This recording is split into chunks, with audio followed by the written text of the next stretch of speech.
right, we've got a few of us on here. I'm going to go ahead and jump in. And just so you know, from 1 to 4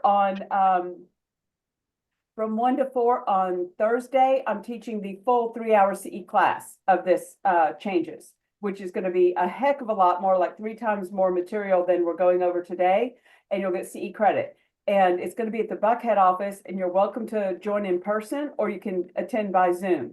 But you need to register at my website, which is reschoolofgeorgia.com.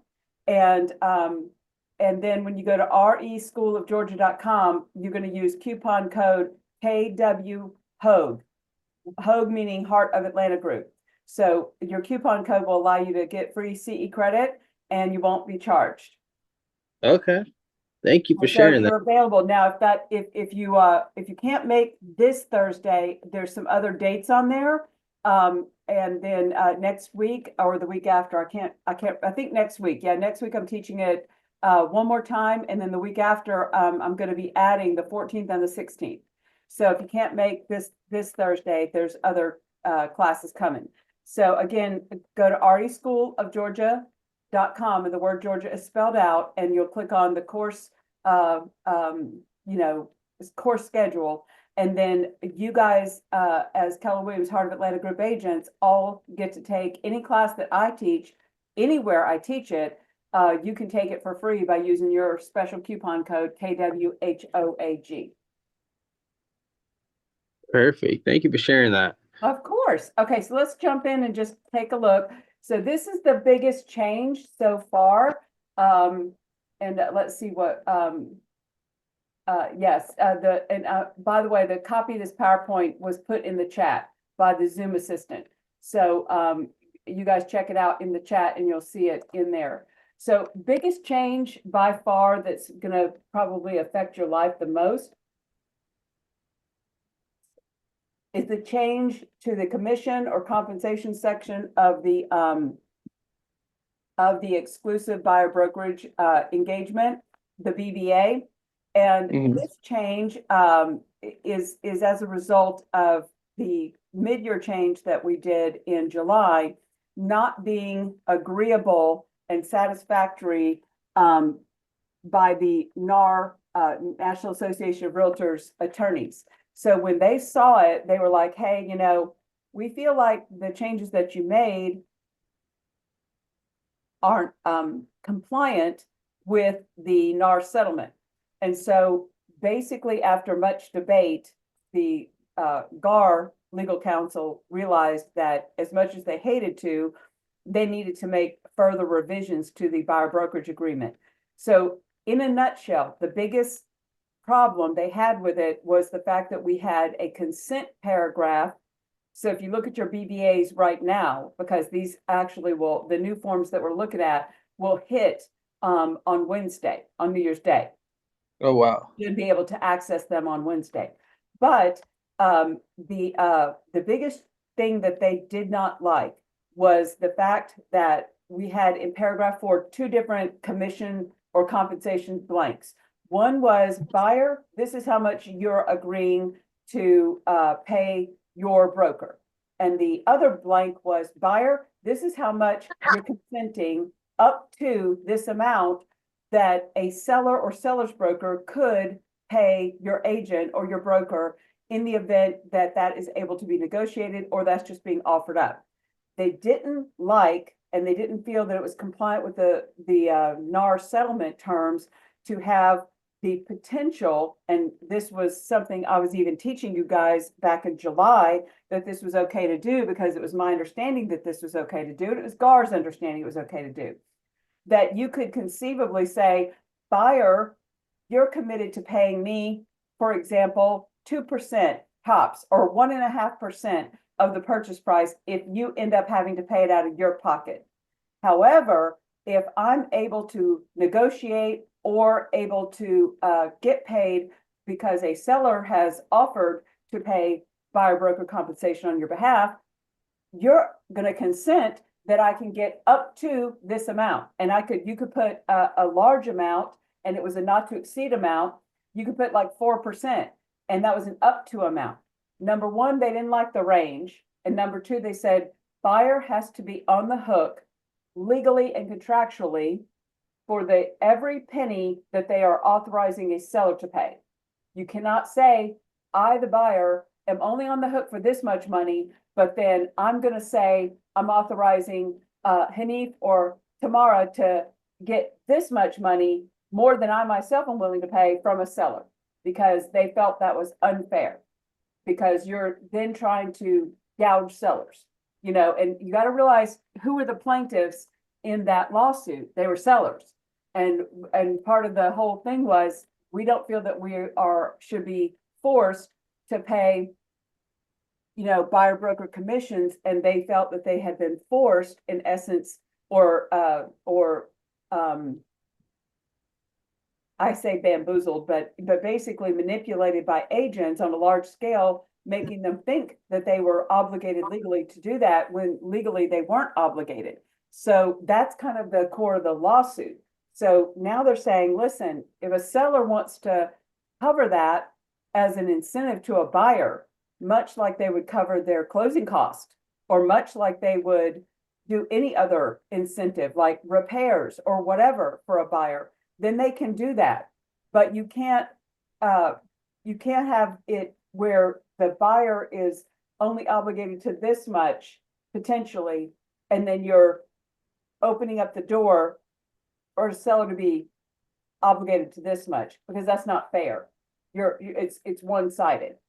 And so that was their big problem. So when we look here at paragraph 4 now, I'm going to go through the changes. So look at paragraph 4, and some of the language has been adjusted ever so slightly, but the big restructuring is you have one paragraph now regarding compensation. So in paragraph 4, it says compensation for professional services of broker. And then again, you have your disclaimer, which this language in 4A came directly from the NAR attorneys. And it says compensation to brokers is negotiable and not set by state law. Then B, it says buyer agrees to pay broker. Remember, who's signing this buyer brokerage agreement? The buyer is. So the only person we can obligate contractually in this document is the buyer. We can never obligate somebody who didn't sign the contract to a term of this contract, okay? But it says buyer agrees to pay broker the compensation set forth in value of broker's professional services section below at closing of any contract to purchase, as the term is herein defined. And then C, they retitled this, and I actually like the title because I think the word value is a good word to imprint in somebody's mind. I think value is on the money as to describing that you are, it's not an entitlement thing, that you're just winning the lottery by getting paid a commission. You are bringing value and getting compensated for said value. So I like this word. So in paragraph C, it says value of broker's professional services. The value of broker's professional services is as follows. And the most popular choice of, you could always put number 2, which is a flat fee, but the most popular choice we see is a percentage of the sales price. So whatever percentage you put in that blank is not only what the buyer is agreeing that that they would pay in the event that the seller will not pay, they are on the hook for that amount. And if the seller does pay, you know, up to that amount, then if the seller pays all of it, fine, then that will offset what the buyer owes. If the seller pays a portion of it, then the buyer would only owe whatever the remaining amount was. But if the seller agrees to pay a higher amount, you're capped at what you put in 4C. Now, don't get upset, because I've got a solution for you if that happens, okay? So let's just, for sake of argument, in this class, okay? And we're not price fixing here by saying this, because you guys were all in the same brokerage, and I'm not having this conversation with agents from other companies. But let's just say that you put in 4C 3% of the purchase price, or 2% of the purchase price, or whatever. Look down here in D. It says possible payment, and this is your consent paragraph. Possible payment of compensation by seller or seller's broker. And when it says seller's broker, it means if the seller's broker has negotiated a gross commission and agreed that they will share a portion of that gross commission with a buyer's broker, and that's in their listing agreement. Okay, so that's why it's saying either one. It says, and this is very important under D, it says buyer directs or does not direct. Now, if you want any hope of having the ability to get a commission covered by a seller or seller's broker, you need to make sure that you are checking and that the buyer understands why that's to their benefit, that you're checking the first box that says the buyer directs, okay, which means that they authorize. Buyer broker to seek to get seller or seller's broker to pay all or a portion of broker's compensation above. And then here's the underline, provided it does not exceed the value of broker's compensation above. What that means is that seller can pay only up to the amount you have in that blank. So let's just say, for example, you're trying to get the buyer to sign the buyer brokerage agreement, and they're negotiating back and forth with you, and they're like, hey, Tamara, I'm thinking that, so-and-so is willing to do it for 1.5% or 2% or this or that and blah, blah, blah. And you're really wanting to secure working with them and this and that. Let's say whatever it is, you end up with a 4C with 2% of the sales price, okay? And then you end up having a situation where they have directed you to negotiate on their behalf, and they said it's okay for you to negotiate on their behalf, and you can try to get the seller to cover it, or that you would be authorized to receive it if, for example, the listing broker had already negotiated that and already was advertising it in like the F-258 pre-showing compensation that the seller was willing to pay 3%. So now you've got a problem, because what the seller's willing to pay, you are capped at what you have in 4C, okay? So I'm going to show you in the next slide an amendment to the brokerage agreement, which is super simple, that I want you to prepare your buyers when you're having consultations with them, that we don't know if a seller is going to offer to cover this. We don't know if it's something we could negotiate, or we don't know if they're going to just absolutely offer it up from the beginning. Any of those scenarios is possible, and that is all unknown at the time you are doing this buyer brokerage agreement. You guys agree? Does that make sense? Okay. So we need to prepare the buyer that we're not trying to overly obligate you, buyer. But whatever amount we put in 4C, there could be a situation where there could be a bonus. There could be, because it's all commission at the end of the day. I don't care what you call it. It's commission, commission, commission, whether it's a bonus or whatever. There could be a circumstance where there's an unknown amount being offered that could potentially exceed this. I'm trying to not overly obligate you so that you feel comfortable and I feel comfortable. However, if that scenario happens, I'm going to present you with a very simple amendment, and you can even prepare it ahead of time and show it to them and say, if this happens, I'm going to show you this amendment written this way, and I'm going to ask you to sign this so that you will authorize that my firm can receive more money from the seller or seller's broker if indeed they are offering more or we are able to negotiate more, okay? But let's finish reading this. It says disclosure in section E, disclosure regarding broker's compensation. Buyer should be obligated to pay the broker compensation not paid by seller or seller's broker before making any offer to buy or accepting a counteroffer to the contract. Buyers should confirm, number one, that they have any contribution of seller or seller's broker towards compensation. Because in the sentence above that's not highlighted in D, it says if seller or seller's broker agrees to pay all or a portion of broker's compensation, it shall reduce the commission. Buyer shall pay dollar for dollar. So let's say that you had 3% in 4C and the seller's offering 2%. That scenario is going to happen a lot. What the buyer needs to understand is if there's a remaining 1% of the purchase price that's dangling out there that's not covered by the seller, that's on them.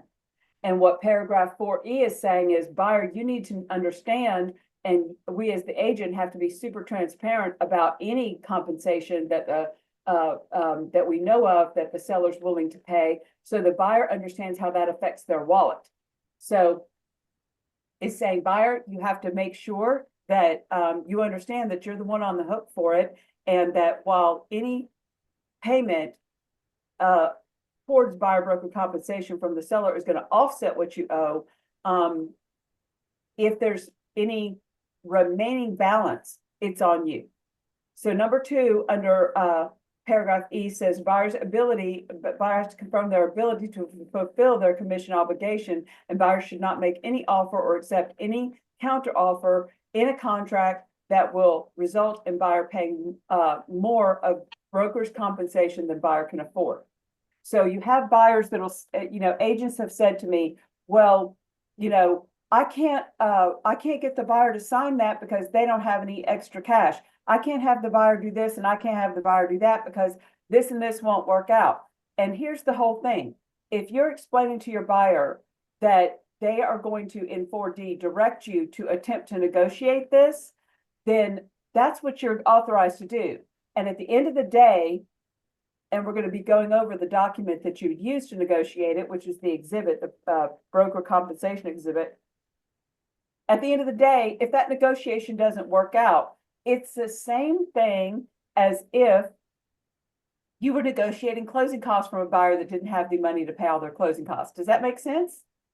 Yes. So, I mean, you don't want to, and I've had agents kind of, when I was teaching the mid-year changes, kind of get all upset about it. Well, my buyer doesn't have that. They can't be obligated to that. I'm like, listen, when they go to buy a house as maybe a first-time home buyer getting an FHA loan, and they're scraping up their down payment, and that's all they've got, and they need as much seller paid closing costs as they can negotiate, that's all part of it. And at the end of the day, that's where we as their advisor are going to explain to them the numbers. And either those negotiations work out and the deal sticks and it works to the buyer's favor, or they don't go under contract because they couldn't afford it. I want you to kind of think of it a lot like the closing costs being negotiated. It's a different fee, it's covering a different thing, but it's the same concept. Okay, questions or comments about this change? I have a question. So if we're sitting down in a buyer's consultation, and let's hypothetically say I charge 3%. So we put down 3%, and we find a seller who is only offering 2.5% commission. Would I then be able to write an amendment if I chose to? Yes, and lower it? Yes. Yes, sir, absolutely. And as a matter of fact, you could lower it or raise it. So look here, before I click on the next slide, in paragraph 4C, that's where you're putting the amount, right? Mm-hmm. Okay, and you can use the same amendment I'm about to show you for either thing. Right here is a GAR, Amendment to Brokerage Agreement. And this form has existed for years. It's not used as often as it should because we often as agents do not treat brokerage agreements like the contracts that they are. We are so used to doing amendments to purchase and sale agreements, but we don't realize that our brokerage agreements are contracts and that things change and we need to amend them. And we have to get that in writing, whether it's a price change or a term change or an extension, or in this case. But look how simple the language is. So see here where I checked this is a multi-purpose amendment. So I checked the appropriate box indicating that I'm amending the exclusive buyer brokerage agreement, engagement agreement. And then look, I just put paragraph 4C, value of brokerage professional services is hereby amended to blank. Now, in your scenario there, you would just put 2.5% of the sales price. Okay.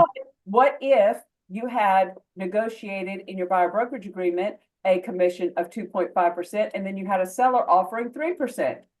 and you needed to go up, and you had prepared the buyer that that might happen, then you would do a simple amendment, same thing, and you would change it to what the seller is now offering to pay because the buyer must consent to it. And since they didn't consent to that amount here, they consented to a lower amount, you've got to amend this so that legally you have their consent. So even though you may negotiate it on the exhibit in the purchase and sale agreement, that the seller's going to pay, you need to have the buyer consent to it in this amendment. So really, there will have to be a great deal of trust from our buyers then that we will uphold this, because this is something that we will do as it comes across our desk. Like, it's nothing that we would do in the You can't do it in consultation. advance. Yeah. So right here, yeah, that's one thing that if you look at my notes down here on the previous page in number 4, the GAR attorneys have said, do not write special steps to overcome a future unknown hypothetical. That's Okay. going to be a problem because the NAR attorneys are saying there must be something clear that's agreed to and it can't be a range. So when that clear agreed to thing changes, because now you actually have a property, now you actually have a seller, now you actually know what kind of money you're dealing with, that's when you're negotiating that and you know that's about to happen. That's when you whip out this amendment that you've already prepared the buyer for. And you could even have that same thing. If you could even say to the buyer, listen, I'm willing to reduce it to as low as this if the seller won't pay. We'll do this amendment. But by the same token, buyer, if I'm able to negotiate this, or if the seller's offering up something higher than I imagine, including a bonus, you're going to agree to amend this. The problem is you can't put this in writing. You're just going to have that consultation that you can't have them preemptively agree to the hypothetical. It's an unknown amount. So Gotcha. until that amount is known and that negotiation's happening, but this amendment can go either way. And actually, it's a good way to explain to the buyer, it's got to be a win-win situation. That I'm willing to go lower, but no lower than this, if need be, and you're end up having to come out of pocket, so that I can mitigate your having to come out of pocket. But by the same token, if I'm able and we are able to seek something more reasonable from the seller, or the seller's offering up something higher than what you've agreed to, by the same token, I'm going to submit the same amendment to you, and we're going to need to get your consent for that. So, and then this is just another hypothetical. If there were a scenario where there may not be a strong sense of trust, maybe this is a buyer who found us online or something, and they don't know that we'll fulfill that lowering of the commission, and they may have doubts that, oh, what if you still charge me 3%? Would it be appropriate to say, hey, look, you can terminate our agreement if I don't fulfill what I said I would? So they have a sense of assurance, or would that not be a good idea? You can do that, but you can also just negotiate a smaller amount in your initial buyer brokerage agreement. Mm-hmm. So you could say, I'm going to try to put you, we can't tell you that we work for free. We don't. Matter of fact, that's part of the reason the lawsuit, there were agents out there that were using language. And I can tell you that when I first got licensed in 1999, we were actually all taught this. Okay. We were taught this and it was wrong. And we were told, because it was customary that the seller cover the buyer brokerage commission. It was not legally required, but it was customary. We were told to overcome the objection of a buyer signing the buyer brokerage agreement, to tell them, don't worry about it. Just understand that even though you're signing a contract saying you're going to pay, that you don't have to worry because the seller's for sure going to pay. That was legally incorrect, and part of the reason this lawsuit happened.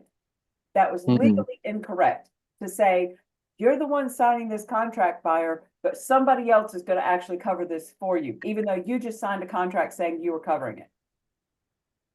This is the reason that these lawsuits happen, because this had been going on for decades. And language like, sellers, you've got to offer a co-op fee, because if you don't offer a co-op fee, then buyer's agents aren't going to show your property. That's a violation of federal fair trade laws. Oh, and by the way, seller, not only do you have to offer a co-op fee, incorrect, violation of law to say that. That was never legally correct. But you have to offer a certain amount. All of that's incorrect. Oh, and by the way, if you don't, me and my fellow realtors will boycott your listing.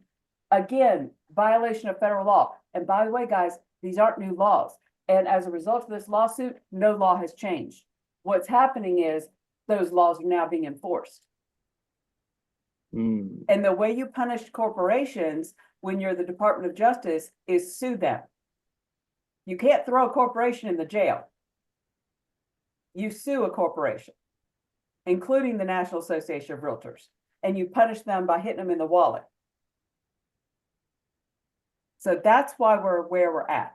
And so it's all about being super transparent to the public, and the public not being baited and switched, and understanding exactly what they're paying for, and going into it completely with eyes wide open and understanding it. I know we're going to get through this. I know that we're going to all learn how to up our game and have those better conversations around how to handle, these conversations and show our value. I know that we're going to evolve through it. I promise we will. And to me, the more educated you are about your forms and about the procedures and about the contracts and about how contingencies work, the more competent you are. And the more competent you are, the higher value you bring to your clients, because you're then representing them with more competency. Any questions in particular about this before I move off of it? I do have one question. It's a simple one. Okay. On the 4C, I see it says it has a line and it says the word percent, and then it has the next line is like the percent. Do you write it in and then write the number, or how do you Yes, actually? that's what I do. And I don't like that, but I would write, for example, I'd write the word three, and then I'd write the number, just like if you were making out a check. Or, Right. yeah, you'd write the word and then the number. And I do have another question And about the Tamara, I think the reason they're doing that is they want to reaffirm and reiterate it to make sure it's super clear and that there's extreme clarity that as to what's being agreed to. Go ahead. I'm sorry. What was your second No, question? it's okay. For 4D, if the buyer selects does not direct, let's just say hypothetically they select that, there wouldn't be a need for like the pre-showing agreement There at would that be no point, need right? for any of that or the other exhibit. They would be fully responsible for paying the commission, and you would not be authorized to receive any commission from the seller. So there'd be no negotiation. And even if the seller was offering, you wouldn't be able to receive it, Wow. because that Okay. is also their consent paragraph. Okay. That's their consent paragraph. Okay. Excellent question. Okay, let's keep moving. You guys, this amendment is not new. This is an amendment that's been around, but I just wanted to show this to you. And I'm putting it in the CE class as well, because this amendment is real handy, because stuff's going to change. And what you can't do now is you can't put in hypotheticals into the consent paragraph that if I'm able to get this much money from the seller or the builder, that you'll consent to up this amount. That doesn't exist anymore. So this amendment is going to become a thing. Whether you're upping the amount in 4C or you're lowering the amount in 4C, this amendment is going to become a thing. And I want you to go ahead and prepare them for that when you're having the consultation. Okay, next slide. Let's see. Okay, this is the exhibit that you would use to negotiate and get the seller committed to that buyer broker compensation. This has been slightly revised, and it used to be, if you look at the one you have now, the F-259, if you look at this now, you'll see it says brokerage compensation agreement exhibit. It now has been changed to buyer broker compensation agreement exhibit. And the reason is that, you guys don't get to see the listing agreement and you have no idea, even if they send you the pre-showing agreement, you have no idea what the listing agent is getting from the seller. You don't know that amount. So that was kind of a problem with this form, because you're trying to fill out a form that arguably the seller could accept, and the contract could arguably get accepted on its face and go binding. Yet that wasn't really possible, because unless the listing agent told you what their portion was, you weren't able to fill it out.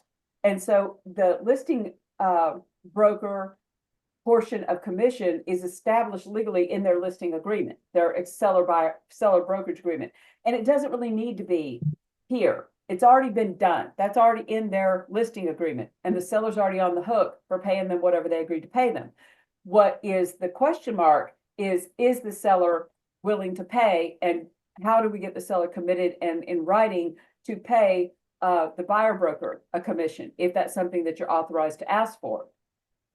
So that's why the form was revised, just to keep it simple and make it a buyer broker compensation. You have two choices on filling this out. You have A or B.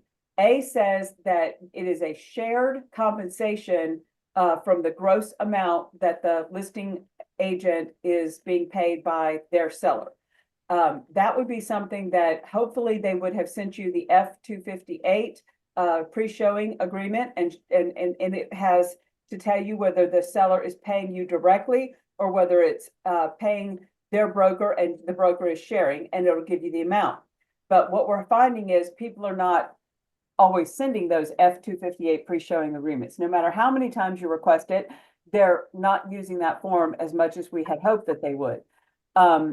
So unless you have some sort of information from the listing agent that has told you, yes, my listing agreement has a gross commission and I'm sharing blank percent of the sales price, and you are just putting that in here and confirming so that you can get it nailed down in writing and get it basically locked in, so you know you have it agreed to in writing.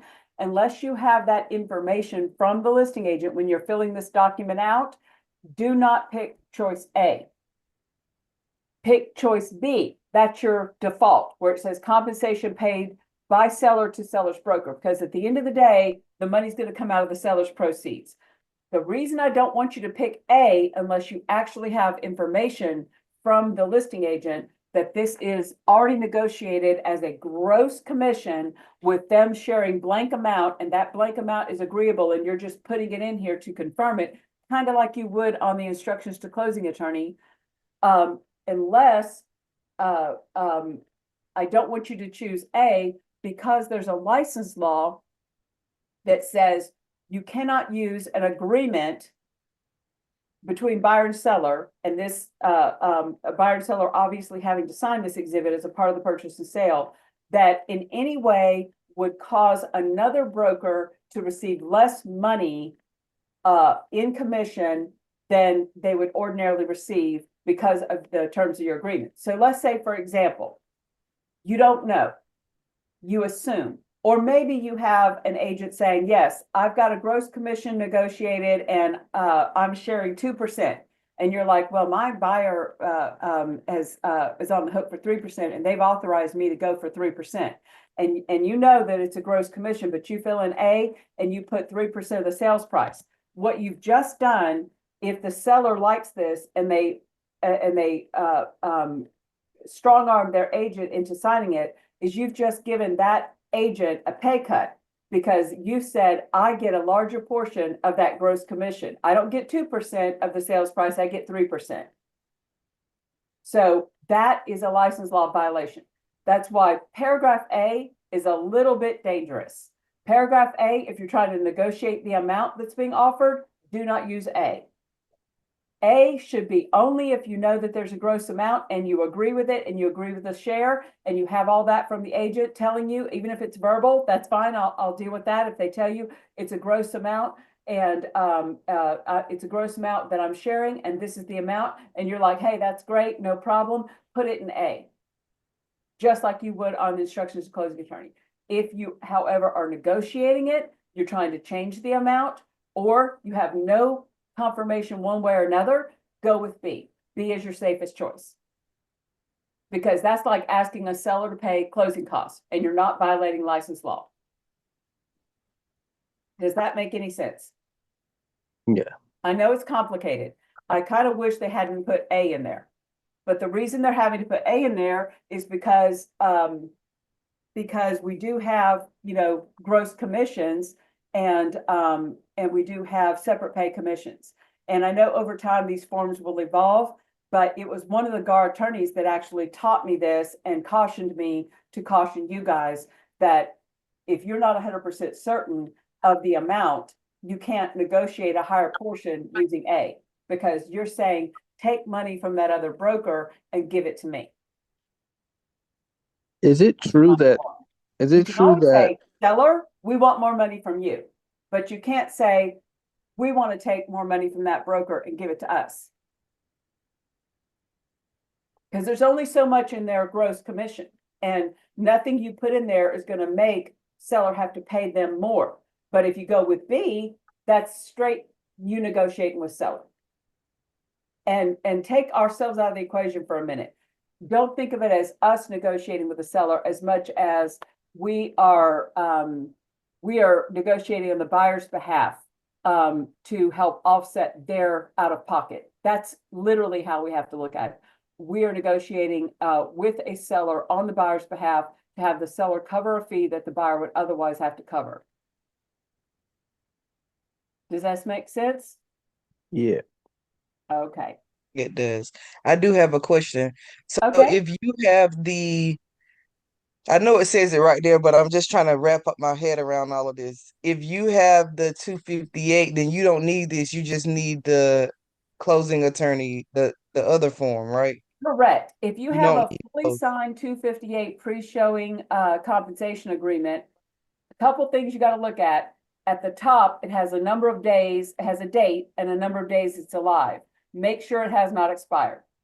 And it's going to have either gross pay being shared and the amount, or it's going to have separate pay covered by seller, and it's going to say seller is paying the broker directly and the amount. If it says seller is paying broker directly, the only way F-258, the pre-showing compensation agreement, is going to be able to be enforceable is if the seller also signs it, because you need to have that contract with you. If it's already been a gross commission negotiated in the listing agreement, then that gross amount, let's just say it's 6% that the listing broker negotiated with the seller, that seller's on the hook for that 6%, and you don't have to have the seller sign it if it says that it's a gross commission. And there's check boxes on that F-258 that clearly say that this is a gross commission, that the seller's broker is going to pay it out of the compensation they're receiving, or seller's going to pay buyer broker directly. So if it's coming from the seller's broker's commission and they're sharing it, then all you need is that seller's broker to sign, the agent to sign. But if it says that seller is paying directly, you're going to need the listing agent and the seller both to sign. And it says that on the signature page, and it has a seller signature blank. And that creates the F-258 becomes an agreement, which is its own little agreement regarding commission between you, the buyer agent, and the seller.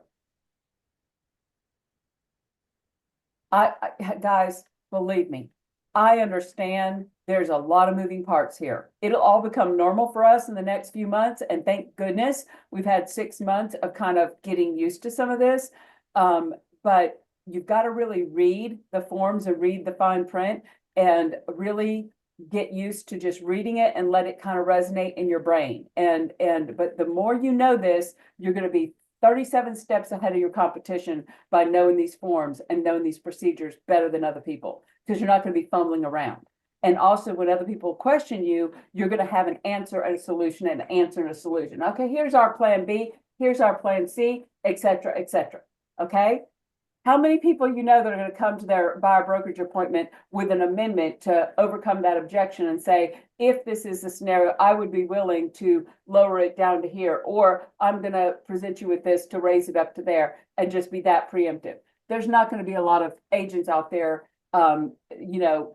with other brokerages that are going to come in that prepared. They're not. But you guys are. Yes. Okay. Hey, quick question. Yes. I can't remember who it was. It may have been Doug, but I took a class during Ignite, and I believe someone said that A may not be there as an option on the new GAR forms in 2025. No, this is the new one that got approved. This is it. Okay. Okay. Thank you What for what that. they were talking about was the listing brokers compensation that used to be there. And it may have been paragraph A, but it was the listing brokers portion, and that did get removed. So yeah, and that's what I'm referring to. So if we are in a listing presentation, we won't be able to write A. We'll have to default with B, right? If you're in a listing presentation. This Yes. will not be any part of your listing presentation. This Yeah, is but only used on a purchase and sale. yeah, not this exact form. I'm sorry to get off You track, mean but the listing broker, the listing brokerage agreement or the seller's brokerage agreement? right. Yes, So if we're in other, that has been revised as well.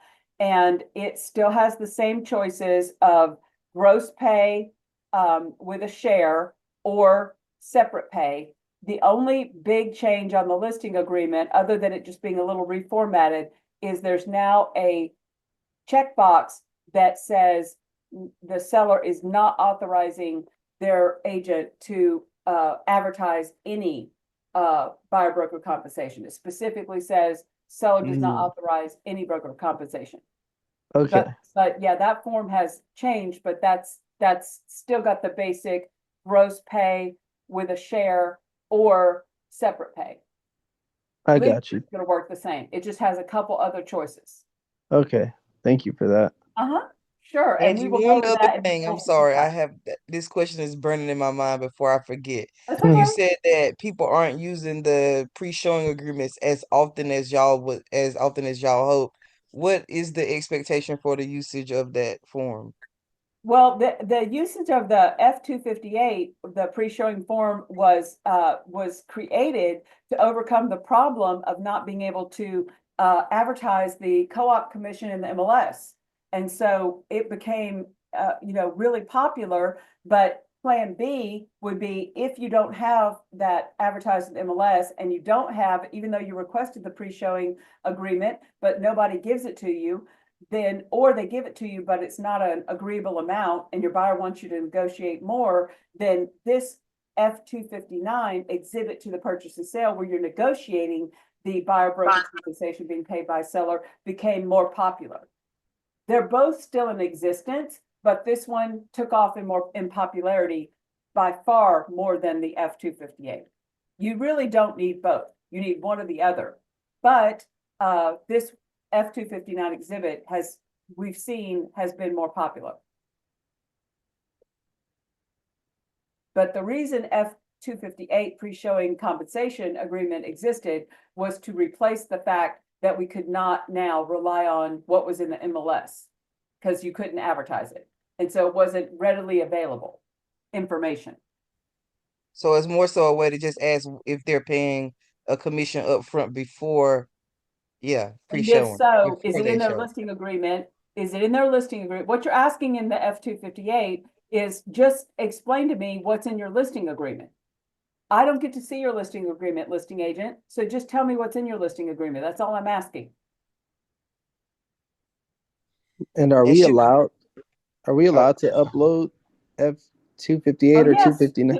you should upload every doc, even if it's not in the list of required minimum docs, you should upload every doc related to a transaction, always. And there should be a section for the F-258, but you can always upload miscellaneous docs. There could be tons of different docs that would not necessarily meet the criteria in the minimum required docs. You should upload them as other, and we need everything.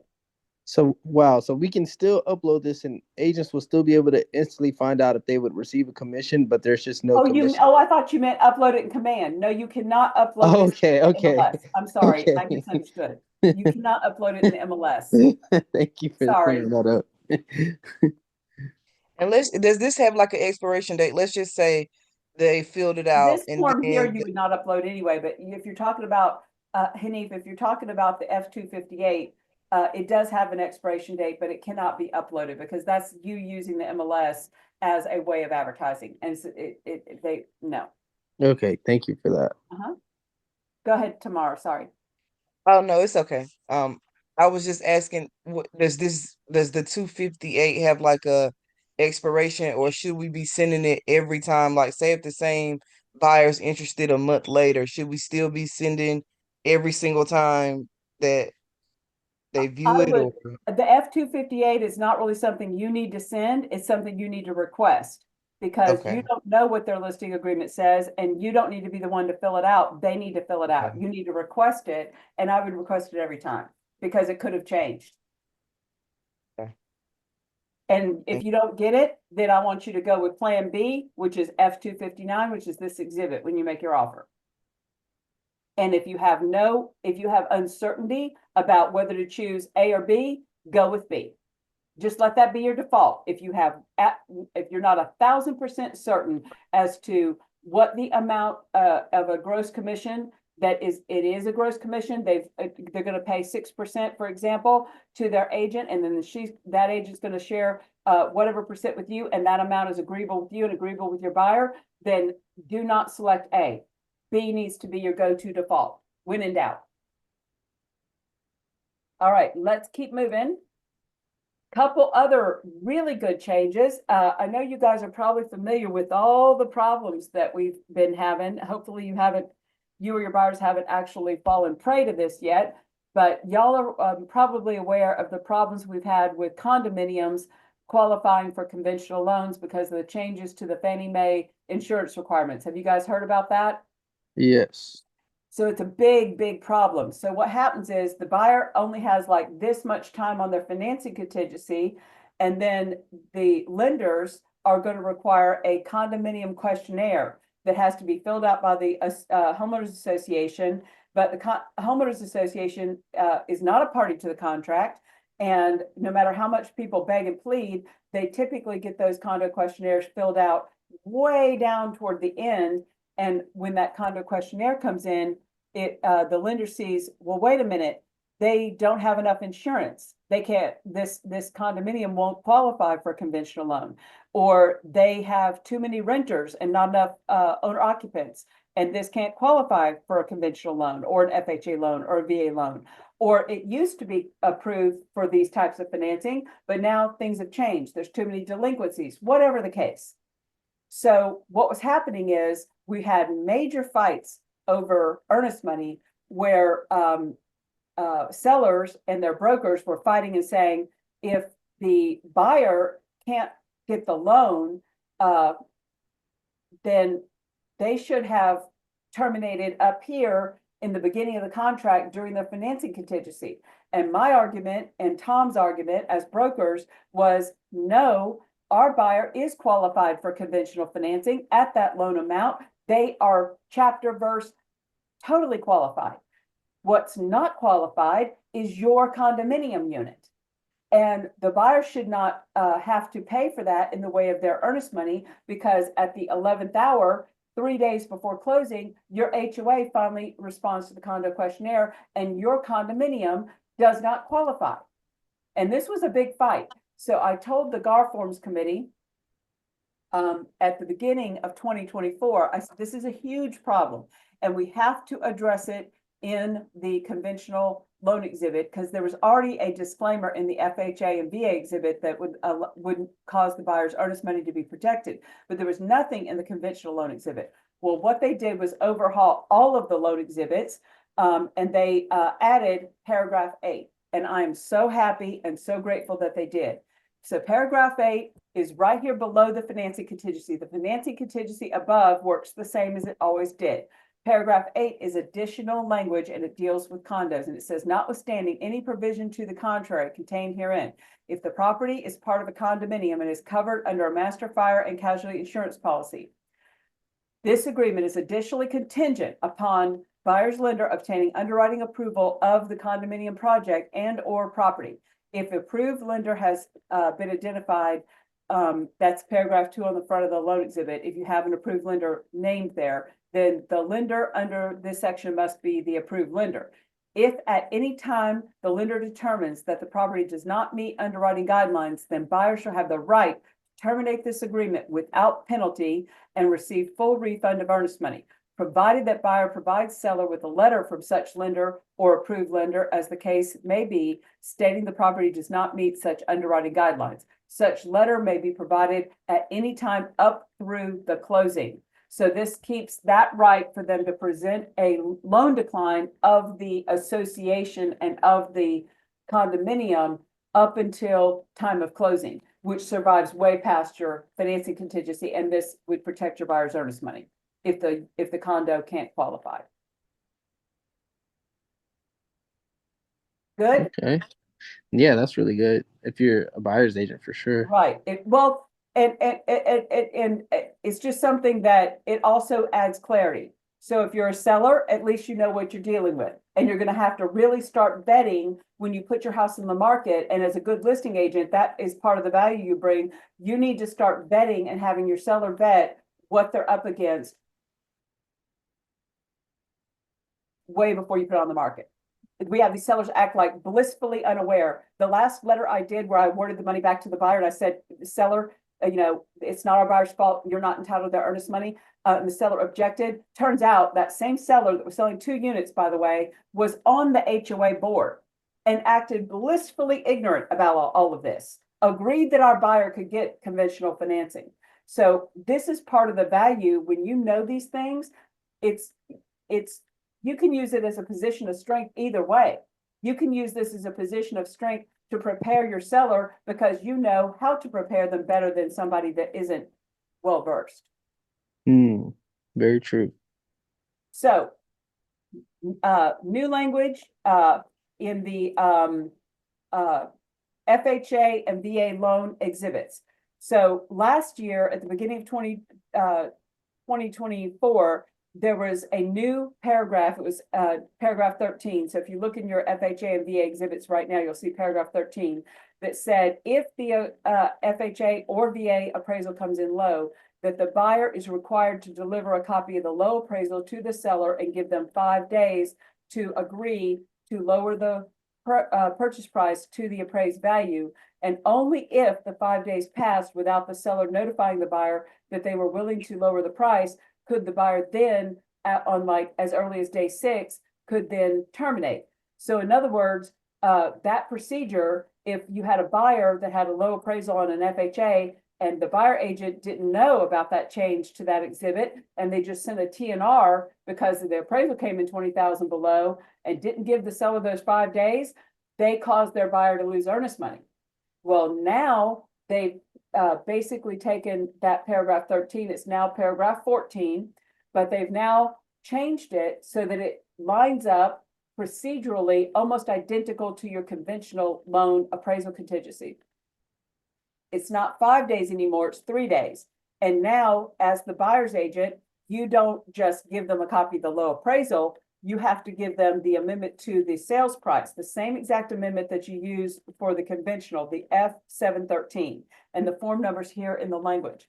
So as soon as you get the low appraisal on an FHA or VA, you must prepare the F713 with the low appraised amount in that amendment and send that along with a copy of the low appraisal. And then the seller has 3 full days to agree to sign that amendment and or try to negotiate, but you have to let all 3 days pass, and then day 4, 5, or 6, if you do not have a fully executed 713 amendment to sales price, on day 4, 5, or 6 would be the window where buyer would have the right to terminate. But there's no more, oh boy, the FHA or the VA appraisal came in low, so let me just terminate. That does not exist anymore. You have to go through these procedures to give the seller an opportunity to fix that problem.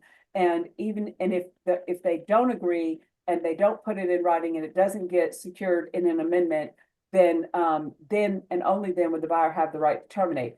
And remember, if you delivered the amendment today, along with a copy of the low appraisal, tomorrow is day 1 and it's all the way through till midnight. So you have to wait 3 full days. And then on day 4, 5, or 6 would be the 3-day window where buyer could terminate if you do not have a fully signed amendment. questions? That makes sense? Yeah, it makes sense. It's really there in a way it's trying to hold deals together. It's trying to hold deals together and it's trying to say, listen, we realize that the buyer's not obligated to pay over the appraised amount, but at least give the seller a chance to lower the price if they're willing to fix that. And if they're not, fine, then the buyer can walk. And as a seller, you would have to still maintain any due diligence obligations. Yeah, this as a seller, you're given an opportunity. Yeah, I mean, you as a seller, you can try to negotiate and say, I will come up with a compromise. I will lower the price, but I'm also going to lower the amount of closing costs that I was paying, or I'm going to remove these repairs. But at the end of the day, if that doesn't get agreed to, you're obligated legally to go all the way down and sign the original amendment unless the buyer's willing to negotiate with you. At the end of the day, you either get a fully executed F-713 or you don't. Whether they end up coming up with a compromise is fine, but all the buyer has to do is give you the F-713 with the lower price, no strings attached. And if they want to play hardball, they can play hardball. And if they want to insist that you basically go with that, then they can insist. And if you don't, they will have a right to terminate on day 4, 5, or 6.